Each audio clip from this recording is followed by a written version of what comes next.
Welcome, welcome, welcome, folks. We are back for incident review of round 2, which took place yesterday at Spa-Francorchamps on Assetto Corsa. This, of course, is the ATK Pro Series powered by Mercedes-Benz and made possible by Kalami 9 Hour and Motorsport South Africa, our partners as well. In our virtual commentary booth today, it's a bit of a full house today because we've got a lot to talk about and various different angles to talk and discuss through. Marius Roberts, as always, you're with us today, but Wayne Riddell here too. Marius, are we going to be boxing with each other today again, or what's the story? What do you think? No, I think, let's be honest here, is that our drivers are putting on such a pro show at the moment that it's becoming really difficult to have a spicy incident review. So the guys, again, brilliant racing. Yes, I know Wayne's going to echo what I'm saying here. Really difficult to find serious incidents. And what's quite interesting, a lot of the stuff we're going to discuss is actually going to be around the positivity of driving sets and going, that driver did the right thing here, as opposed to kind of you, the naughty boy. And I think that is brilliant. If we've got no incidents to report on, that's all good and well. But you know me, I'm sure I'll find something to argue about. Wayne Riddell, welcome to the virtual commentary box. Your thoughts? Look, we did look through some of the incidents offline and tried not to weigh in too much because we wanted to save our opinions for online. But I think this week's going to be a bit more spicy than last. Ernest, I think we got a mixed bag, and Marius kind of touched on it.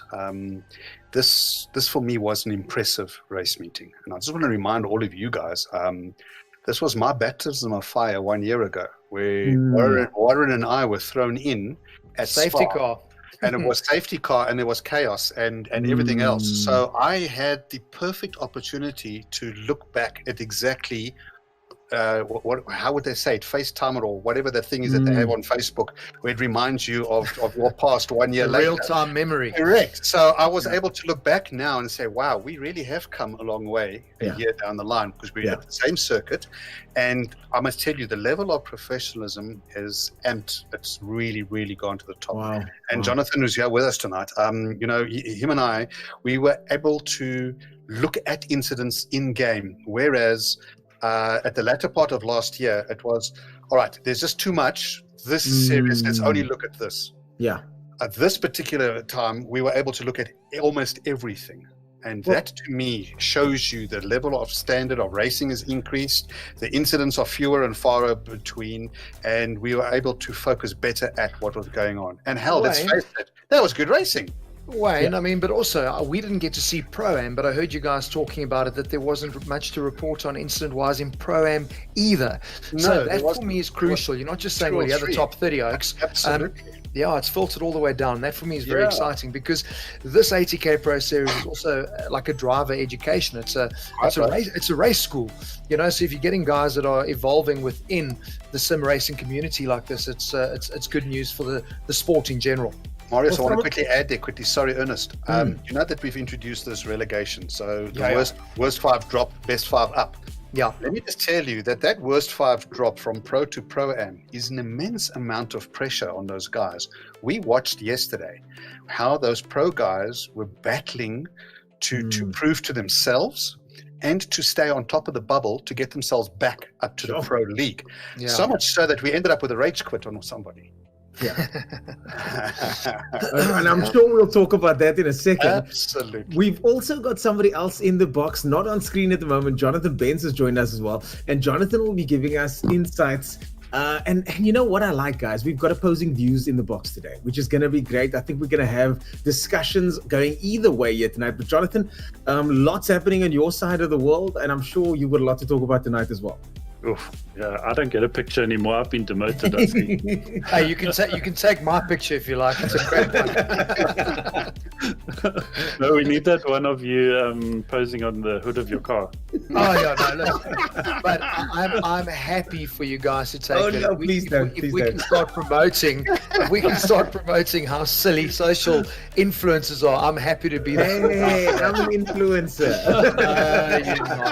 No, you're not. You're the real deal. So let's not throw ourselves under the bus. What you see, you cannot unsee. So please, no cards in on it, eh? I've got better ones, eh? So let's get on to the incidents. So let's see some good incidents here. And speaking of good things, we're going to look at the good and the bad tonight, because some of the incidents are going to be actual incidents, and some, Wayne, as you pointed out, are going to be ones where we show how it's supposed to be done. Absolutely. But without much further ado, let's get stuck into it and let's start. Jono, you're going to take us away on this one. This is your show. I'm just a guest. Please go ahead.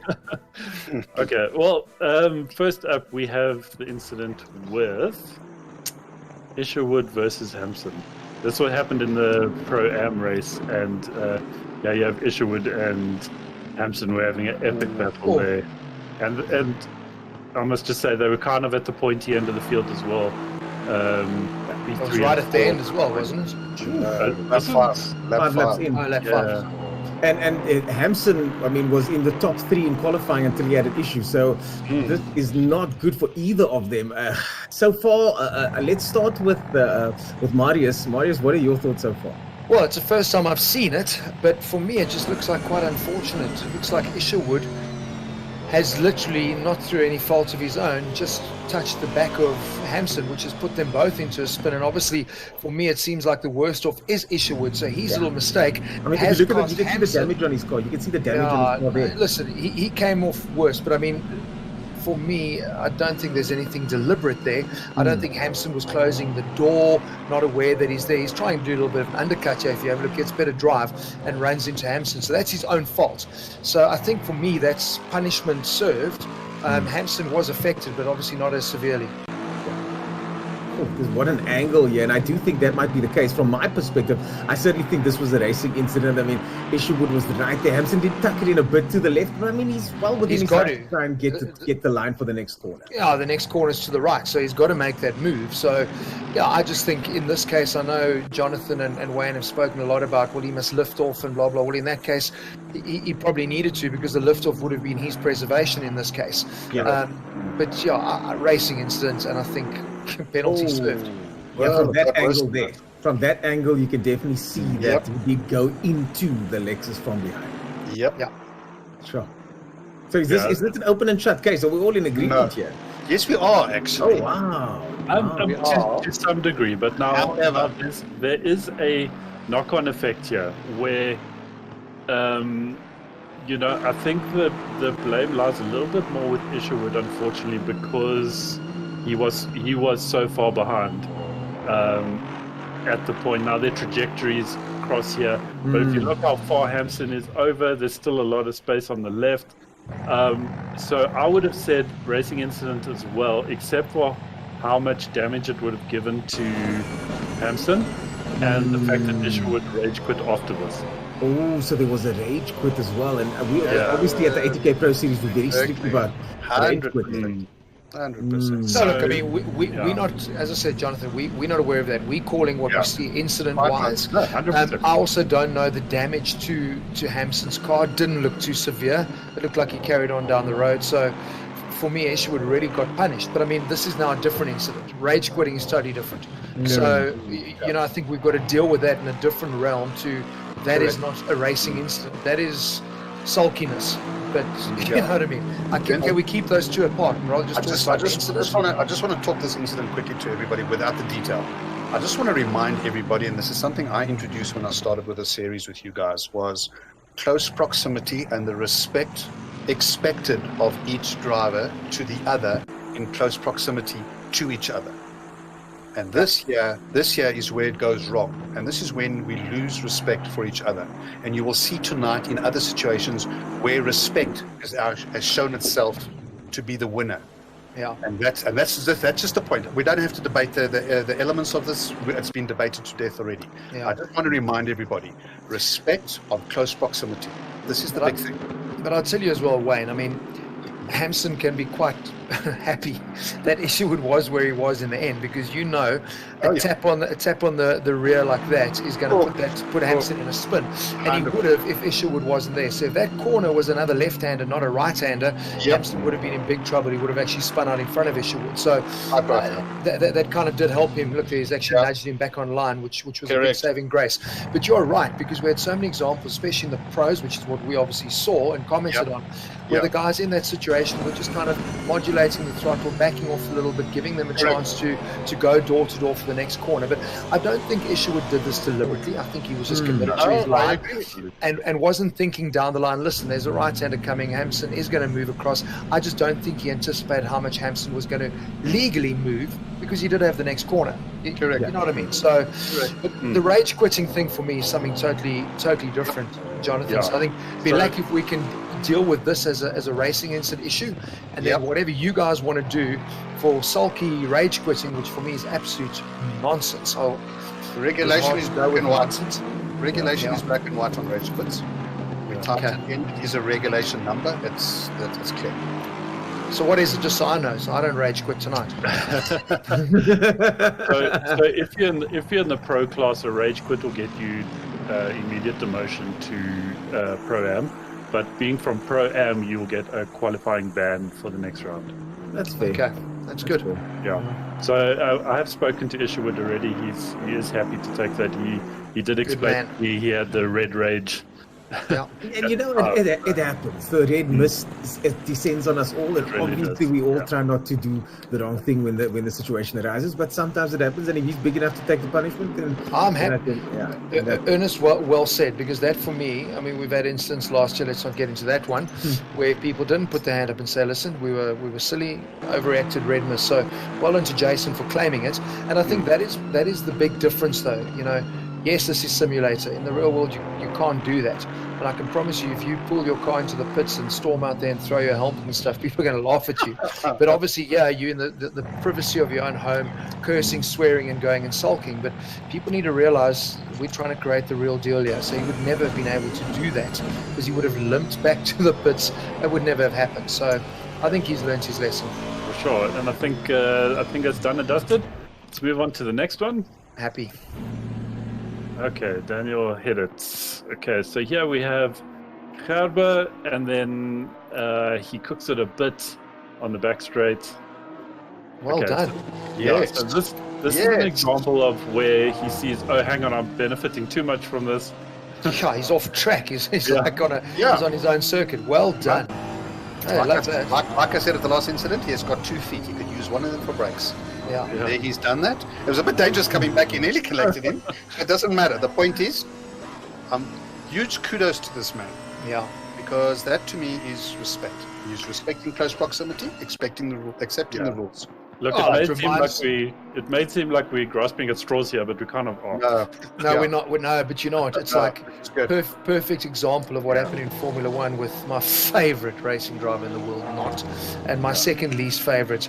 You know, at that last round where, Hamilton obviously got given the position back because an overtake was done off circuit. So I mean, that would have been the same case. He, in theory, would have if he didn't and he did the move. You guys would have asked him to give that position back, or he would have got a penalty. Yep, different conversation. Or my other concern was, I think he was going to clatter him because he was off track. So that was more a case of not getting the pass done, but actually collecting him in the attempt to make the pass. Yeah, so in some ways, survival keeps 100%. Sure, that was Love that. And that's the kind of driving we expect from the guys at the Pro Series. Absolutely. We've seen it happen. Absolutely. And Gerber demonstrating, even though he's one of the new guys, demonstrating with another new guy how it's done. Love that. Yeah. So we can move on to the next one. Unfortunately, also with Mr. Danhauser. Okay, so this one didn't go quite as well as the previous one. No. So that doesn't look too bad, that. Did you guys see anything? No, you didn't. Now watch. The weaving. Look at that. 2, 3. And then back. Now, okay, obviously we need to understand that the car behind was catching over the previous lap. So this was an attempt to just brake slip and for him to keep position a little bit longer. But it's very black and white in the rules. But does the distance between the two of them matter? Because there is quite a bit of distance between the two of them. There is, but remember, just remember, he's now making himself a target. So when you end up with target fixation, the driver at the back is, what is he doing? Oh, wait, what is he doing? Why is he backing? So what happens is the focus changes. And well, we're speaking about 2 Formula One drivers, and my second least favorite, Max Verstappen. He did this plenty of times at a race in Spa, if you remember a few years back. for me, look, he, like Ernest says, he was far back, which maybe saved him to some extent. But that for me is like black flag stuff. Because when this goes wrong at the end of the Kimmel Straight, it goes wrong at epic proportions. The guys forget that because they're sitting at home. But I promise you, you get clattered here doing 300 plus Ks, there's chaos. So 260 kilometers on the brakes there. Yeah, I'd like this to be like a warning to him, just saying, listen, no mucking around. Pick your line and make your one move when you've got your one move to make. Don't sit we have a specific rule in this, and I mean, I can even quote you the rule number. The MSA rule set it's DS06 for weaving, and it's 5-second penalty. So, so what it is like it's racing 101, and it's become very embedded in all motorsport around the world.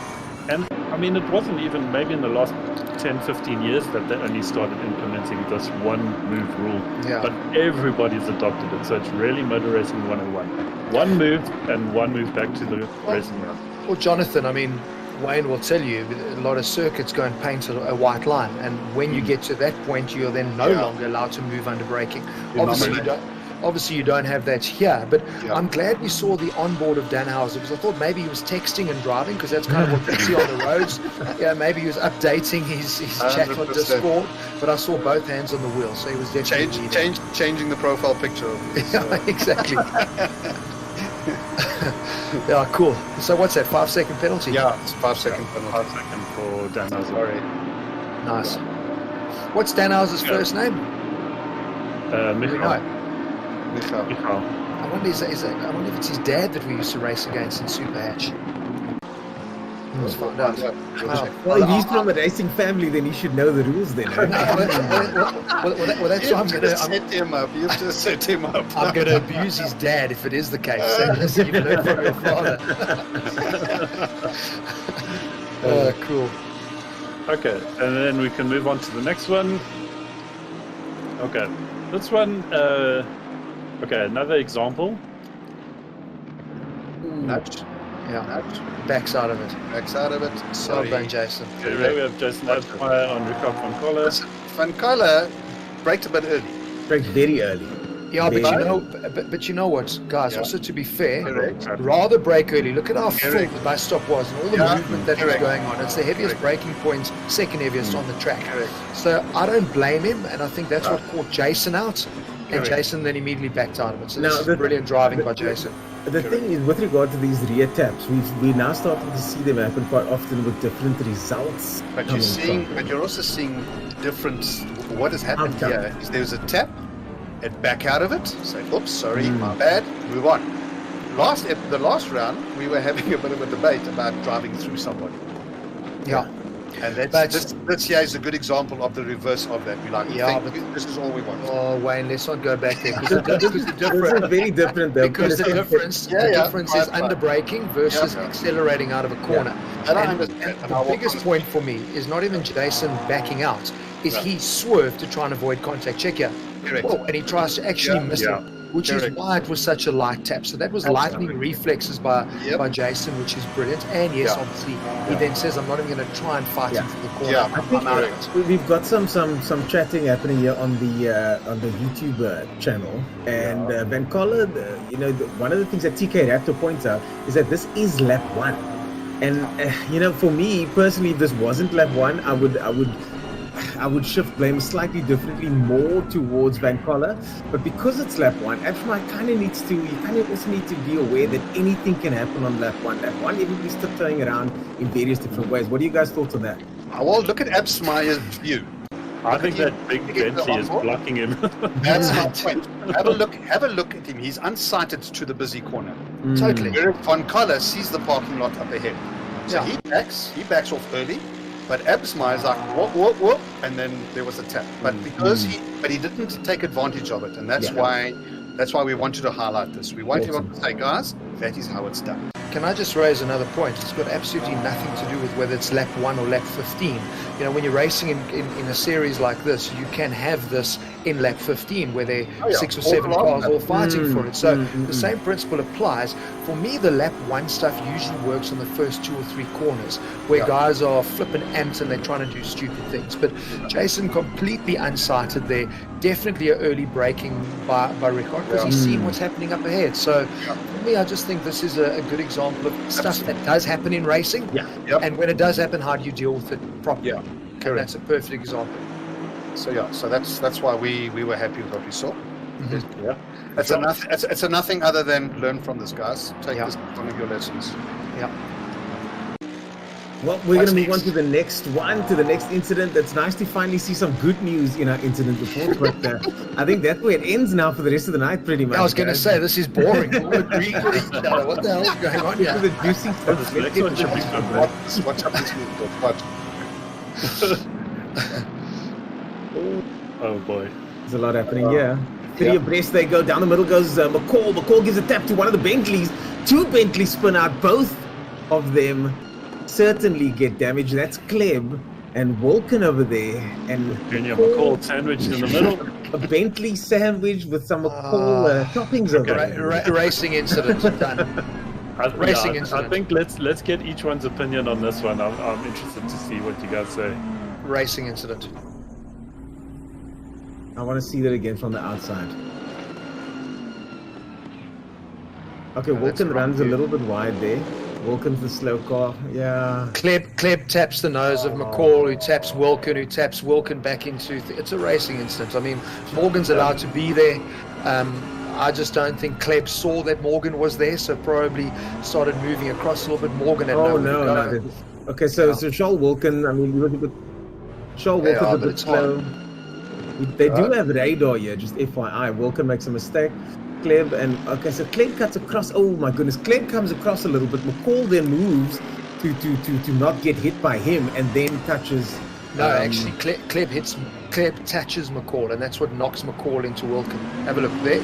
There's the first touch. If you watch it from above, Kleb moving across actually taps. Watch him tap the nose of McCall.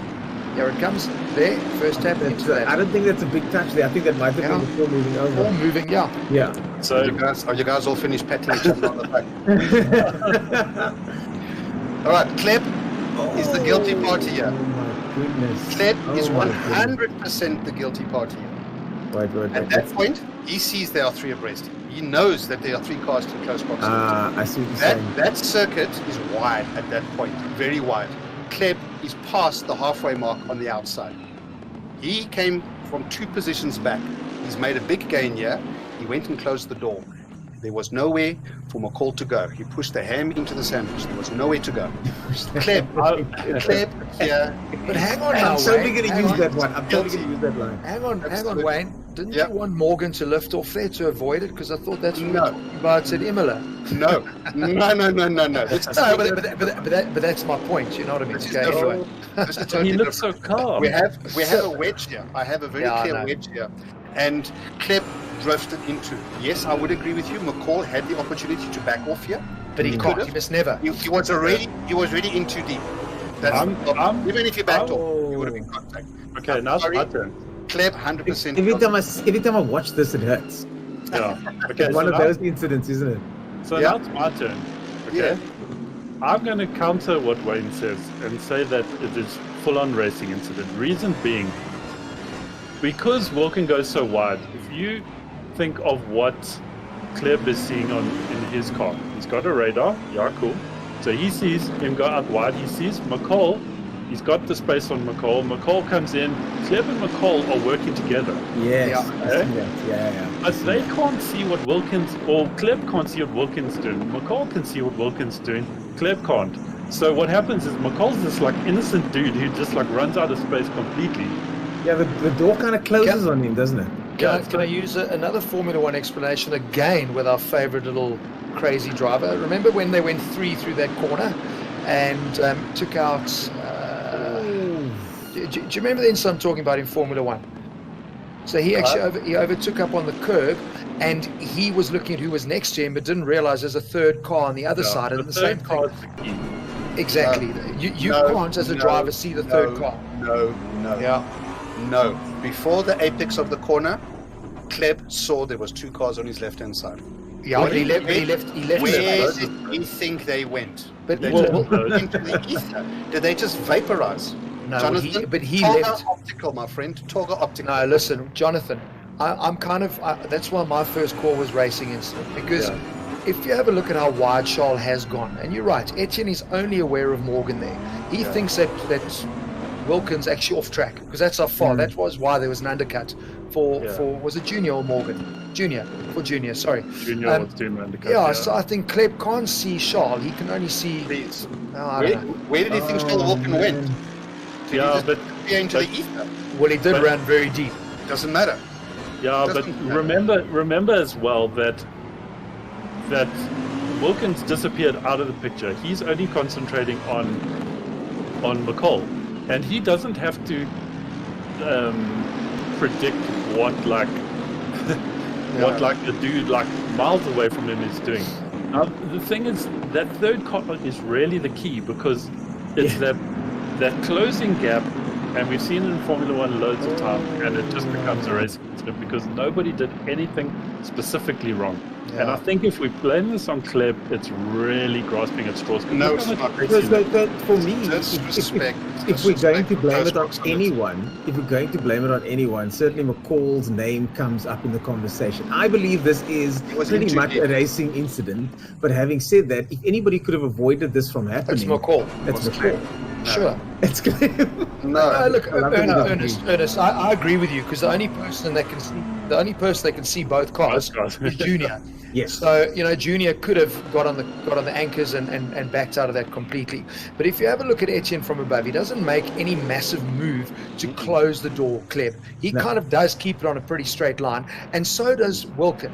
So the ham in the sandwich is Junior, but I don't think you can assign blame to anybody. It turned into chaos after that, but literally it was cars touching on the rear, so there's always going to be a couple of losers here. That happens in racing. I don't think Kleb did anything deliberately. So the only reason why there's no penalty being dished out here is because I believe the culprit is sitting looking at the wall, and that's why there's no penalty. Okay, you get to keep telling yourself that. As Junior McCall drives off into the distance. No, he doesn't. He loses positions. Oh, but he scores. He doesn't. Of course. Well, he Watch, just gained. watch. He gained 2 positions there. No, he So he's didn't. And then hang on, he's gained those 2. watch, They're gone. And he loses one. Ball passes him. Yeah. And who else? So he's even Steven. The other 2 got nailed. No penalty because Kleb was facing the wall. No, I'm not going to agree with you on that one. I just think it's pure racing. I'm glad we don't agree. Yeah. Listen, we've done pretty well tonight. We only had one disagreement. No, but listen. The night is still young, eh? The night is still young. Yes, that is very these true. debates. I know what's coming next. Yeah. Yeah. Okay, let's have a look. I've got no anyways, idea. So this one definitely, yeah. Okay, let's move on. Okay. So Marius, why don't you lead this one, Marius? I'd like to see this first. Let's have a look. Because my first view was far away. My glasses aren't working. I think you may have caused this one, Marius. Yep. Oh, good man. My call that I made is that if you are, it's a very different corner. This is a high-speed corner. You're following a guy, so you can't tap him. The other incident that we're referring to 2 weeks ago at Imola, when I said, listen, if the guy in front of you is at a compromised line and you on your line and he moves across, keep going. Yeah, this is 250 kilometers an hour in 6th gear. Yeah, but this is very, very different because Denobriga at the back has run into the back of him through a fast corner.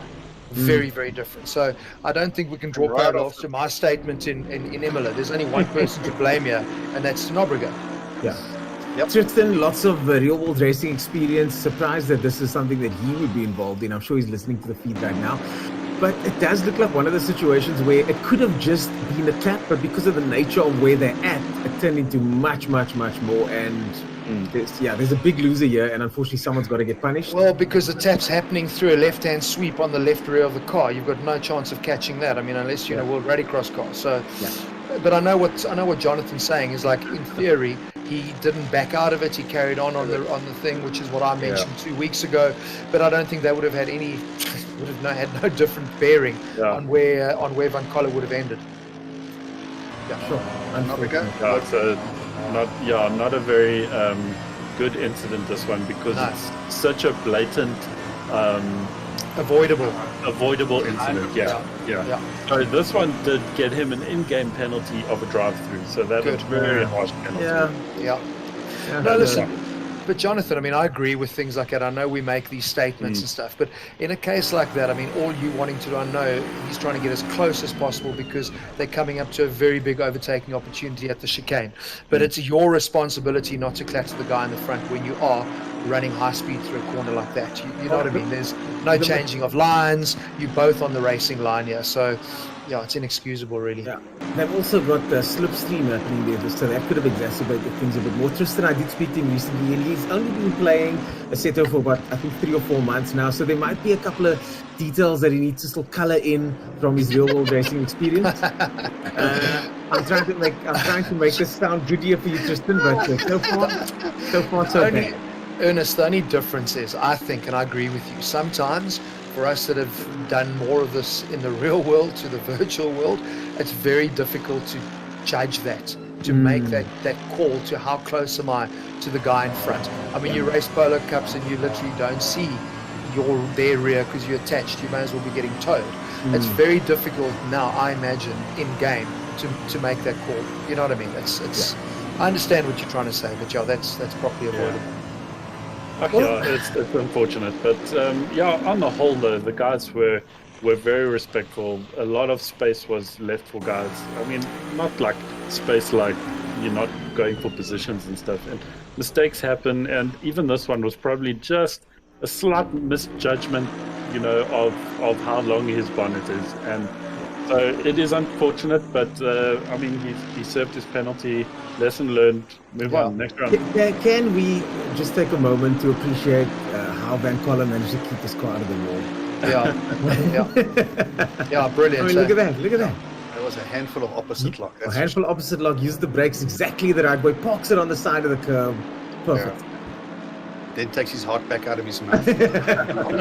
Changes his underwear. Changes his underwear. Quite fun. Yeah. No, there was a big pucker factor that one. Yeah, for sure. Is that it? That's it for tonight, guys. Yay. Only thing left to talk about is ballast. Big elephant in the room. No, there's no elephant, Jonathan. Stand up. There is an 80-kilogram elephant if you ask. George Sheridan. Well, look, JC now has got it, eh? We must just talk a bit about our thinking behind the ballast and why we settled where we were and why we're not going to knee-jerk reaction this. So in pre-season testing, and it's not like we just went for the heaviest ballast.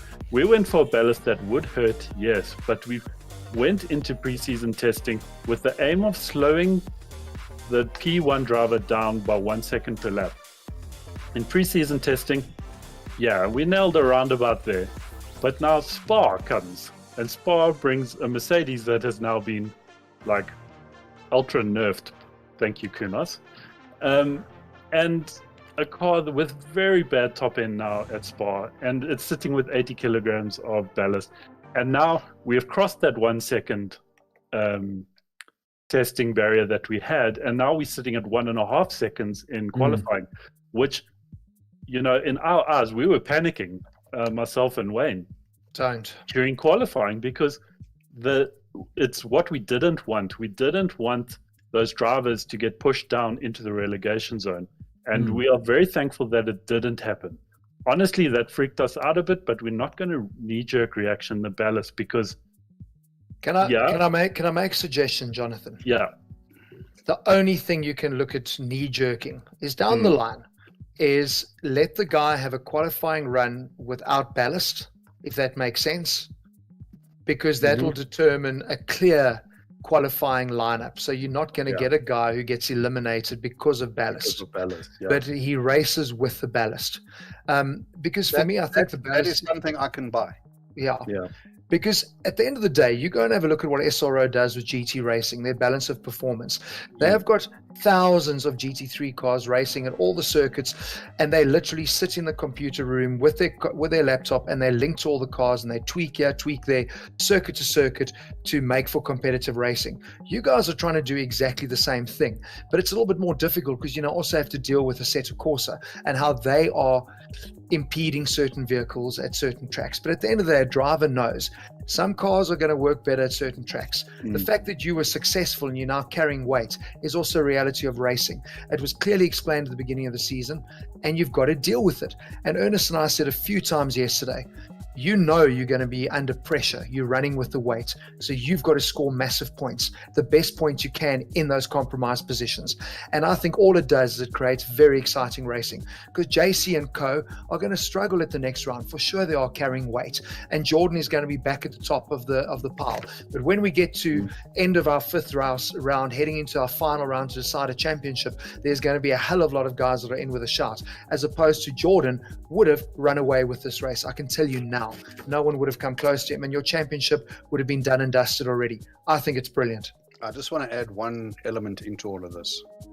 If you get, and this is basically a lesson learned and a warning to JC Grobler, but you've got an extra passenger in your car. Go and practice. Go and understand how the car has changed. It is a different racing car entirely. Tire wear, brakes, telemetry, acceleration, everything. It's a different race, a different car completely. Don't think that you can just arrive and drive with that extra 80 kilos. It's going to hurt you. JC's in the comments here saying it's not going to be fun.